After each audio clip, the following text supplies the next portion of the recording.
A gente falou até aqui de como descrever o movimento de partículas, que foi a parte da cinemática. A gente falou da dinâmica, que foi como essas mudanças nos estados de movimento acontecem, é a aplicação das leis de Newton, que a gente chama de dinâmica. No terceiro grande bloco de conteúdos desse curso, a gente falou dos teoremas de conservação, do momento, da energia, né?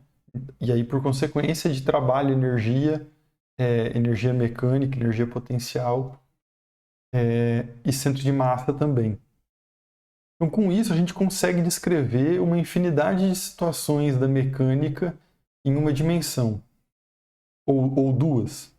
Mas a gente falou muito pouco de um outro tipo de movimento particular. A gente falou apenas de movimento circular uniforme, mas existem rotações em situações bem mais gerais do que o movimento circular uniforme, né?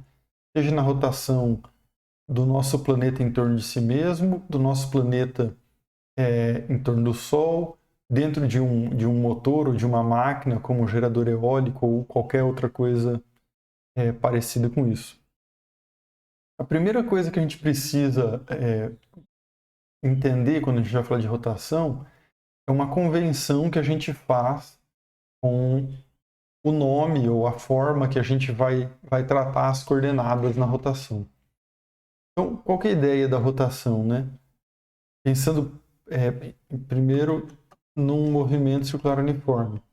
Você tem um objeto que está girando, por exemplo, ele está saindo daqui e está vindo para cá. Então ele tinha primeiramente esse vetor posição dado em verde e ele vai passar a ter um vetor posição que é dado em vermelho. Então, para fazer essa mudança na posição, a gente pode falar que esse vetor girou uma certa porção em radianos, por exemplo. Eu estou chamando de delta θ. A questão é que quando eu falo de delta θ, eu ainda preciso especificar um sentido, porque essa rotação poderia ter sido em sentido oposto.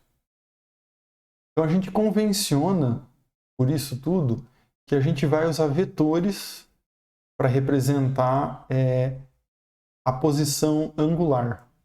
Então, quer dizer, se você tem uma posição como essa em verde, que ela está girando para virar uma posição como essa em vermelho, eu estou falando de um deslocamento que está vindo daqui para cá e que vai estar associado com um deslocamento angular que eu vou representar com um vetor para cima.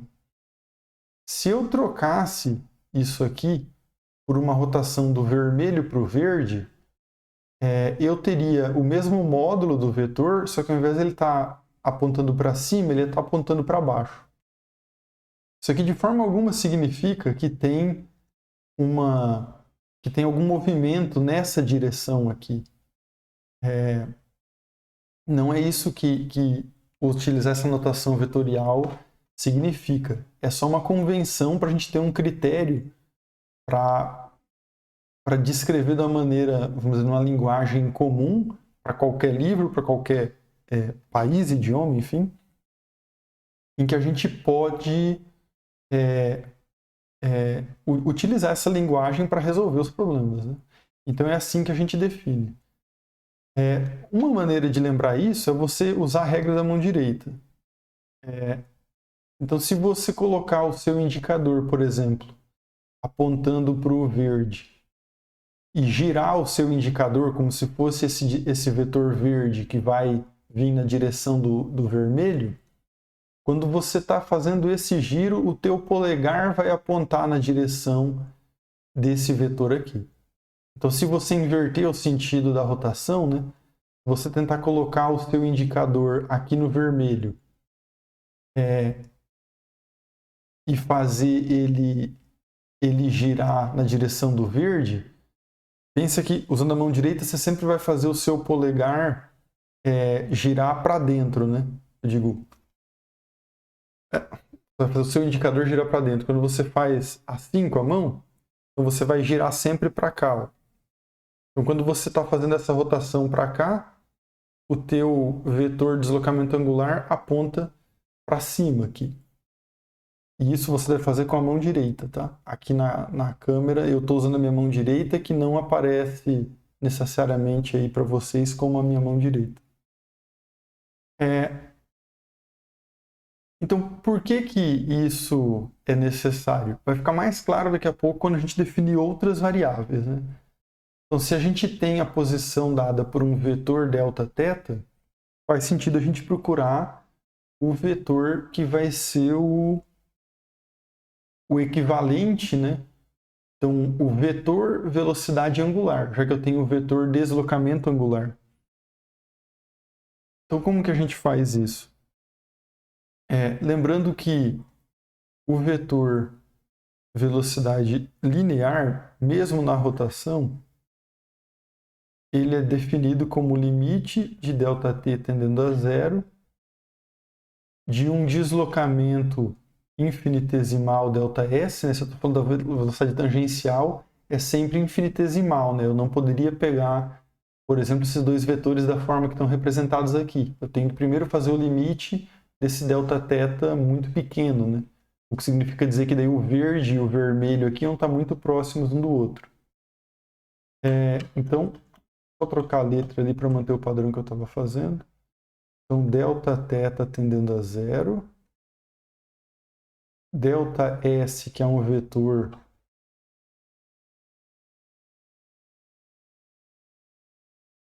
por ΔT. Isso aqui é a definição da velocidade tangencial. E aí eu vou trocar essa coordenada aqui, ds. Eu vou trocar porque eu sei que esse ΔS, ele é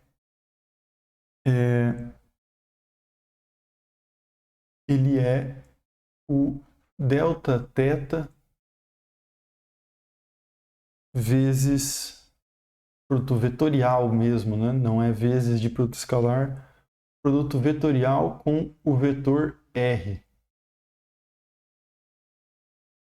Então aqui eu vou escrever isso como o limite de ΔT tendendo a zero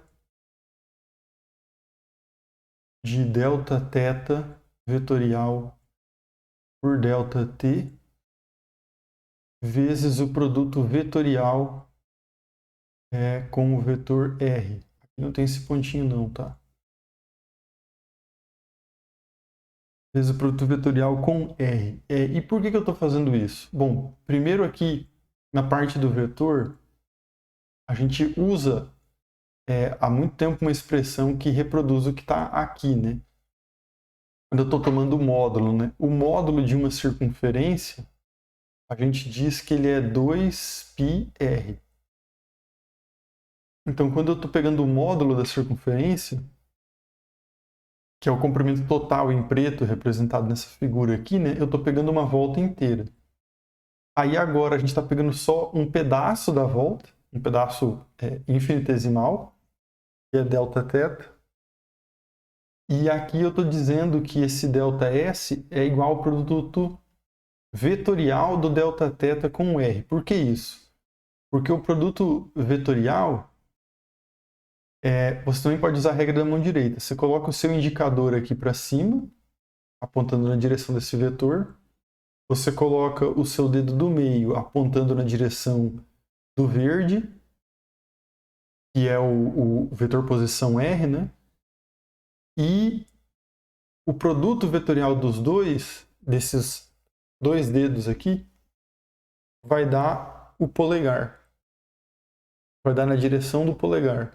Então essa direção do polegar, quando você faz isso que eu estou falando aqui nessa figura, vai dar o vetor, vai dar na direção da velocidade tangencial que você queria aqui, né? Então com essa convenção que a gente fez, você reproduz essa direção da maneira que também é conveniente, né? Então quer dizer que a velocidade tangencial pode ser escrita como um produto vetorial do vetor Δθ com o R, né? A delta θ, delta t, mas a direção é a do delta θ, né? Porque o delta t aqui não vai ter direção. E isso aqui, a gente dá um nome para isso. Já que o θ é a posição angular, o delta θ, delta t é o ômega, que é a velocidade angular. Então, ômega é igual a esse delta θ, desculpa, eu vou colocar assim, dθ, dt. Então, ele é a derivada do θ com relação ao tempo, né? E a derivada é o limite do delta θ por delta t com delta t tendendo a zero. Então, essa relação, a gente pode escrevê-la assim. Então, quer dizer que o V é igual a dr dt, que é igual a ômega vetor r. Então, se a velocidade tangencial é aquela direção saindo da curva, né, fazendo um movimento circular uniforme, o r é o raio da circunferência, que a gente sabe qual é, então o ômega só pode ter o sentido do delta θ que a gente colocou aqui. Porque isso é necessário para fazer a velocidade ter o sentido que deveria ter ali, né? Então, com essa definição, a gente já pode fazer um pequeno resumo aqui de algumas coisas da cinemática que a gente, inclusive, já viu. A gente já usou o ômega lá atrás, só não tinha, talvez, falado com tanto rigor, ou com um pouquinho mais de rigor, como eu falei agora, sobre a característica vetorial dele. Se a gente fala do movimento em uma dimensão, então eu tenho a posição representada pela letra x, a velocidade a gente definiu como dx dt, e a aceleração a gente definiu como a derivada da velocidade, né? dv dt, que é a mesma coisa que a derivada segunda da posição com relação ao tempo ao quadrado.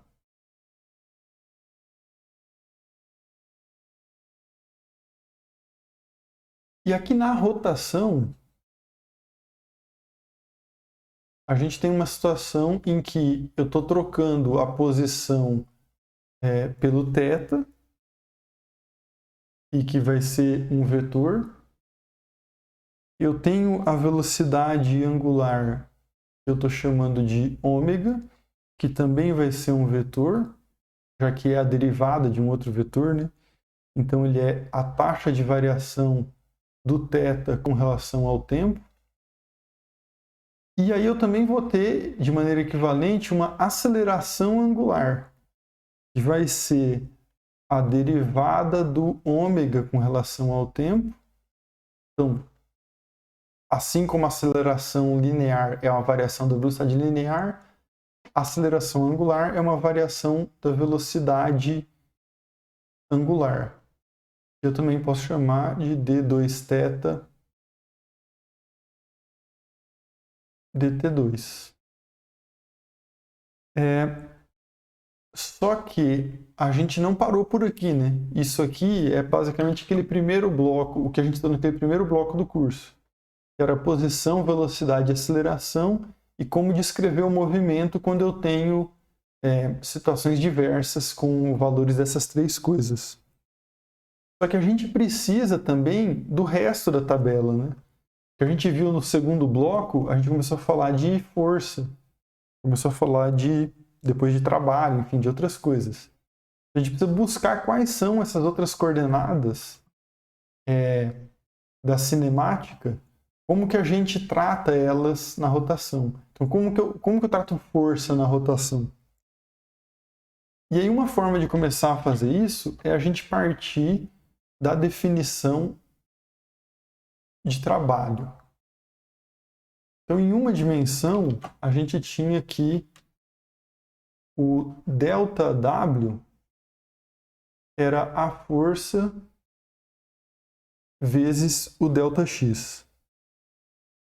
Então, por analogia, faz sentido a gente pensar que na rotação eu também realizo um trabalho para, por exemplo, colocar uma roda, um disco para girar. E quando eu vou fazer isso, eu vou ter alguma grandeza, que eu estou chamando por enquanto só por essa letra tal, que vai ser multiplicada pelo deslocamento angular. Então, assim como tem uma correspondência nessa tabela aqui entre posição, velocidade e aceleração, eu estou imaginando que isso vai continuar com o restante das coordenadas que a gente vai usar.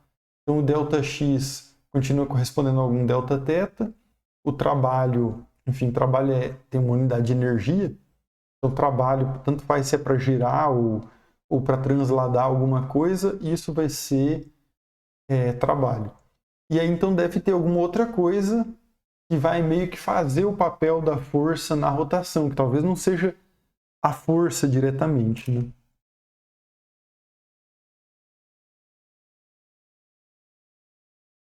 Então, vamos considerar o que acontece nesse esquema que está representado aqui agora, em que eu tenho uma barra representada aqui por essa barra em preto aqui, por esse vetor em preto. Então aqui eu tenho um centro O e eu tenho uma barra, uma haste, que está indo até esse ponto P. Que está indo até aqui no ponto P. E essa haste vai girar e um tempo depois ela vai ocupar uma posição P', né? Então ela vai girar aqui, ó, de um ângulo que eu vou chamar de Δθ. Então gira daqui para cá.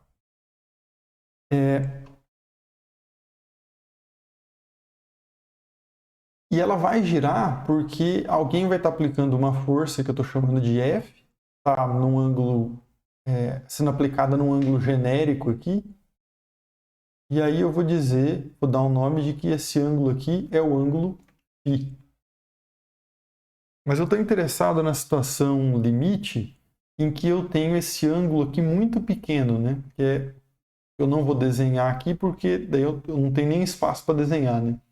Mas imagina que eu vou fazer esse Δθ ficar pequeno, de maneira que isso é equivalente a fazer o P' e o P se aproximarem, o que ainda é equivalente a pegar esse vetor que está em vermelho aqui, que seria o vetor P', e fazer ele diminuir, né? Ele ter um módulo cada vez menor. Então, no limite em que eu faço esse ΔT tender a zero, no deslocamento infinitesimal, eu vou ter que esse vetor em vermelho ele vai estar perpendicular ao vetor R aqui. Pode pensar que à medida que você vai trazendo o marrom aqui na direção do preto, esse vermelho vai inclinando mais para cá, mais para cima, né? Digo, além de ele estar mudando de tamanho, a direção dele também vai mudar. E no limite, eu vou ter uma situação que é aquela do raio aqui e o vetor para cá, né? Então, com esse ângulo de 90 graus, esse aqui vai ser, seria, por exemplo, o P', e esse aqui seria o O ao P, né? Então, P' e aqui o OP. É isso que eu estou tentando mostrar para vocês. O OP está aqui. Por isso, a gente pode considerar, né, que quando eu estiver nessa situação limite, essa força F vai ter uma projeção na direção do vetor vermelho, que é o vetor de deslocamento, e que eu posso calcular. Porque se esse ângulo é φ e nessa situação limite o vermelho e o preto aqui vão estar fazendo 90 graus, então eu sei que o ângulo entre esse vermelho aqui, ó, entre esse ângulo e o pontilhado aqui também vai ser 90 graus. já que na situação limite, esse aqui também vai ser 90 graus.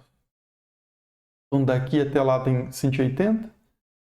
Eu vou estar dividindo o 180 por 2 com o vetor pp' bem no meio, né? Então a projeção dessa força F na direção do deslocamento vai ser o módulo da força F que multiplica o seno de φ. De maneira que o trabalho que eu estava calculando aqui, ó, eu tinha colocado F ΔX, só que esse trabalho, o que conta nesse trabalho, já que para calcular o trabalho eu estou fazendo produto escalar, é qual é a força na direção do deslocamento, né? Então, o trabalho a gente calcula fazendo F escalar ΔX, que no movimento unidimensional vai dar só F vezes ΔX, que não precisa ser vetor. E isso aqui vai dar módulo de F seno de φ vezes R vezes o Δθ. Porque o deslocamento ΔX nessa situação limite do Δθ tendendo a zero vai ser que o ΔX é R vezes dθ e a projeção da força nessa direção vai ser o F seno de φ. E aí a gente percebe, né, reconhece nessa equação aqui, ó, que o tal que eu estava procurando ali é esse cara, né? Eu disse que o trabalho deveria ser alguma coisa que multiplica Δθ. E essa grandeza que apareceu aqui, esse tal, é a grandeza que a gente vai chamar de torque.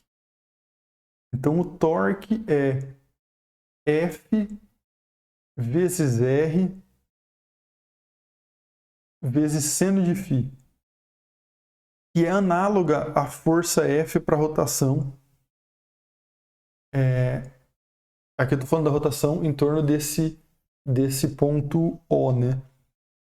E aí o que isso aqui parece ainda? Se vocês se lembrarem da definição de produto vetorial, que é A produto vetorial com B, isso aqui dá módulo de A vezes módulo de B vezes o seno do ângulo entre o A e o B, que eu posso chamar de φ.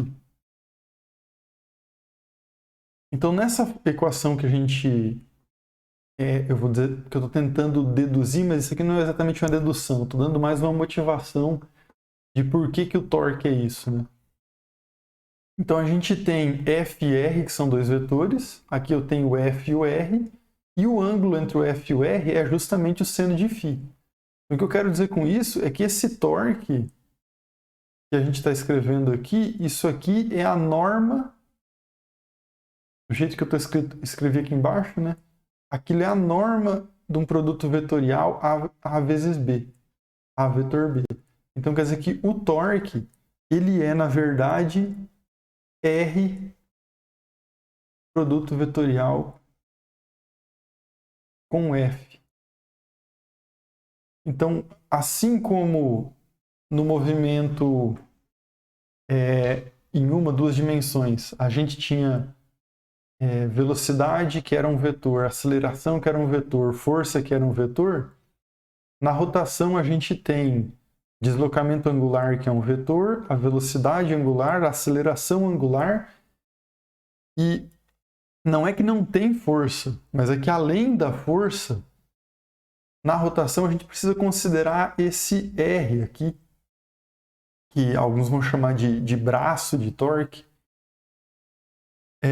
que ele vai estar relacionado com alguma característica geométrica do objeto que vai girar, né? Ou de como eu estou fazendo esse objeto girar. Já que vocês vão concordar que fazer um objeto pequeno ou muito grande girar não é a mesma coisa, né? Mesmo que eles tenham a mesma massa. Quero dizer, você pode ter um disco de 10 quilos muito pequeno e você pode ter um disco de 10 quilos muito grande. A posição onde você vai pegar o disco para fazer ele girar faz total diferença, né?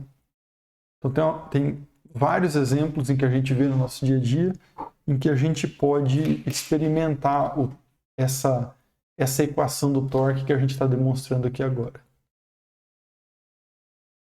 Lembrando ainda que precisa aparecer esse seno de φ aqui,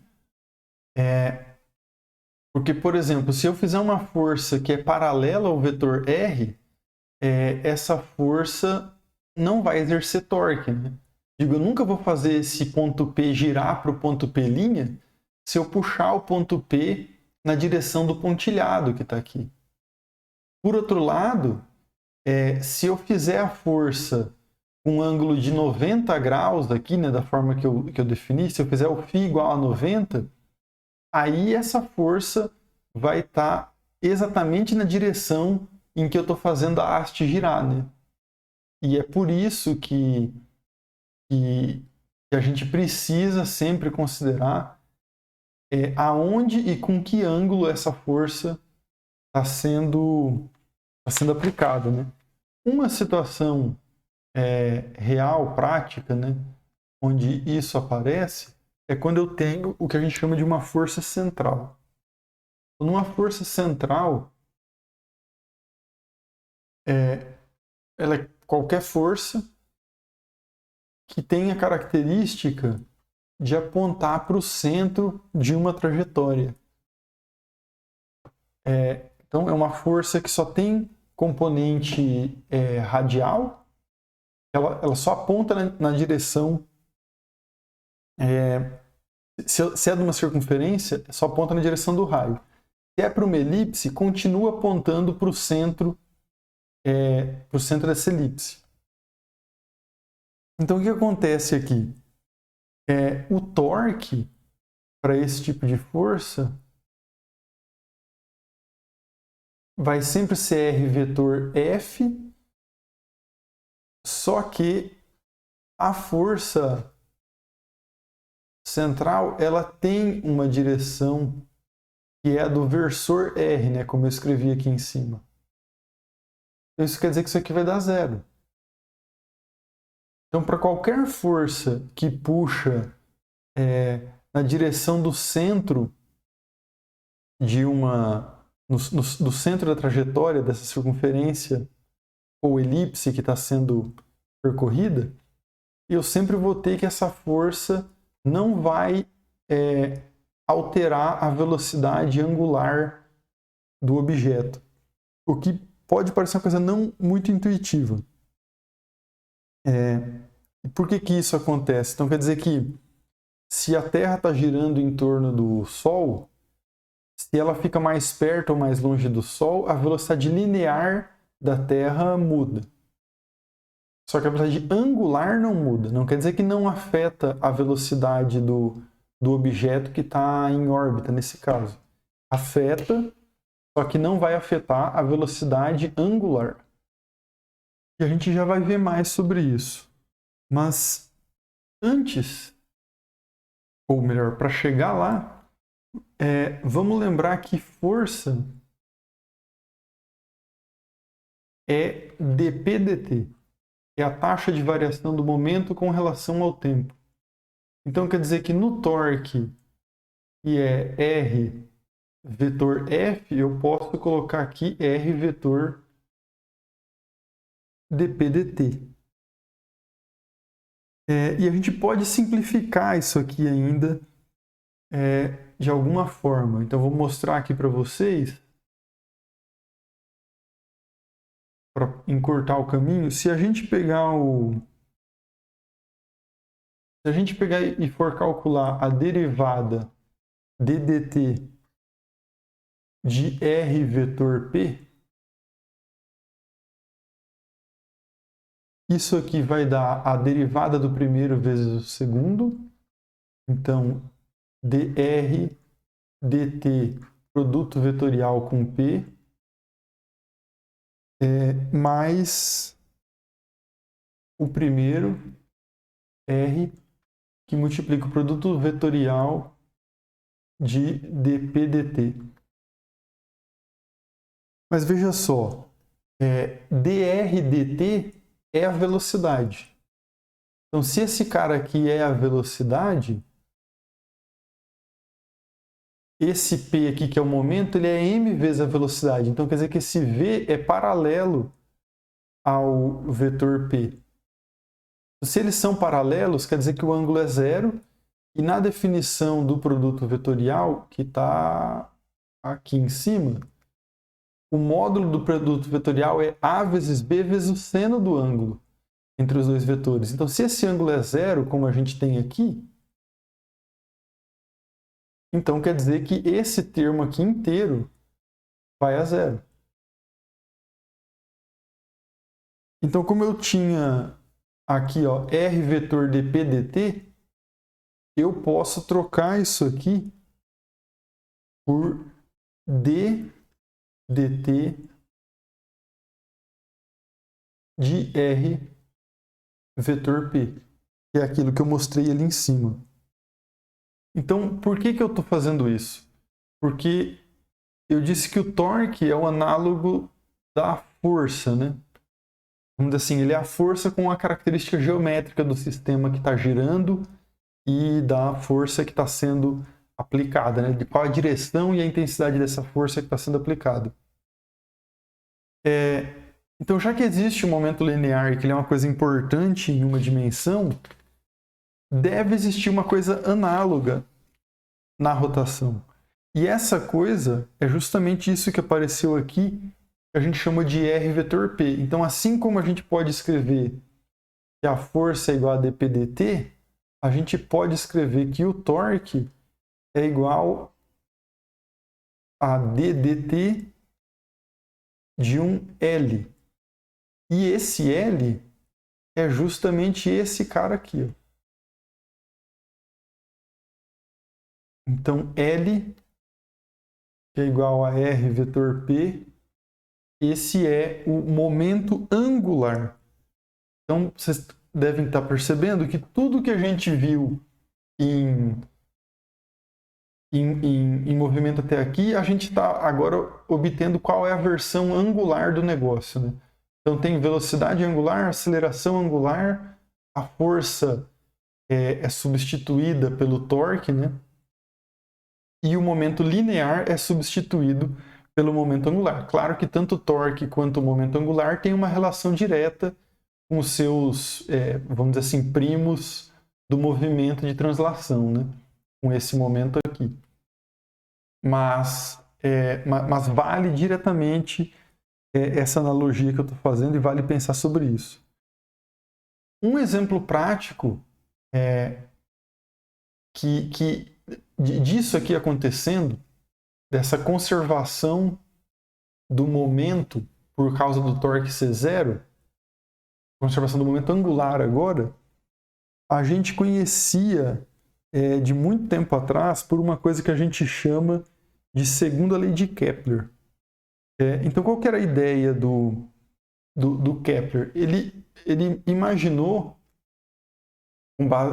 não, né? Ele concluiu com base nas suas observações que um vetor que dá a posição de um planeta que está girando em torno do Sol, ele vai girando como eu estou mostrando aqui agora, né? E ele percebeu o seguinte: se você medir qual é essa área aqui, ó, vamos chamar isso aqui de um dA, que é um elemento de área, né? uma porção de área, e esse vetor posição vai varrer enquanto esse corpo está descrevendo essa órbita em torno desse centro que está aqui. Isso aqui eu posso calcular qual é essa área, porque se eu sei qual é esse vetor R, e eu pensar no limite de uma variação muito pequena do R, né? Então esse dA é infinitesimal, eu vou ter que aqui em cima eu tenho um vetor dr, né? Então se você fizer o vetor R e ele é acrescido de uma pequena variação dr, de uma variação infinitesimal, nessa situação o dr vai ser perpendicular ao r, e eu posso usar esse produto entre os dois para calcular qual é a área dA. Porque o dA vai ser metade do produto vetorial entre o r e o dr. E isso aqui a gente pode entender assim, como a taxa de variação temporal dessa área. A gente pode entender isso como a velocidade aerolar. E por que isso é interessante? Porque é aí que vai aparecer a segunda lei de Kepler. Quer dizer, se aquela é a área dA, qual é a taxa de variação do dA? É a velocidade aerolar que eu estou enunciando. E para calcular isso, eu posso fazer meio que multiplica o módulo de R vezes o produto vetorial com o dr dt. Assim. Então, isso aqui vai dar meio do módulo de R vetor V, que vai dar a mesma coisa que 1 sobre 2m. Eu só estou colocando essa massa aqui para poder colocar o momento lá dentro. Então, do módulo de R vetor P, que é igual a um L dividido por 2m. E é isso aqui que é a segunda lei de Kepler. Você pode entendê-la da seguinte maneira. Essa velocidade aerolar, que é quanto de área o vetor posição está varrendo por tempo, que é esse cara aqui, ela não varia se eu só tenho forças centrais, como no caso da força gravitacional que está puxando a Terra na direção do Sol, ou qualquer outro objeto que está orbitando devido a um campo gravitacional. Né? Uma força gravitacional só depende de R, e é na direção R, então eu tenho que a taxa de variação dessa velocidade aerolar não muda, porque ela é igual ao momento angular dividido por 2m. Então, se eu não estou mudando a massa da Terra e nem estou mudando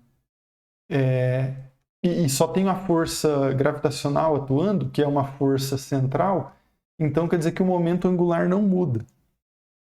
Então, isso é o tipo de coisa que tem a ver com conservação do momento angular, né, que de certa forma é algo que está lá relacionado com o que a gente viu agora há pouco sobre colisões, né?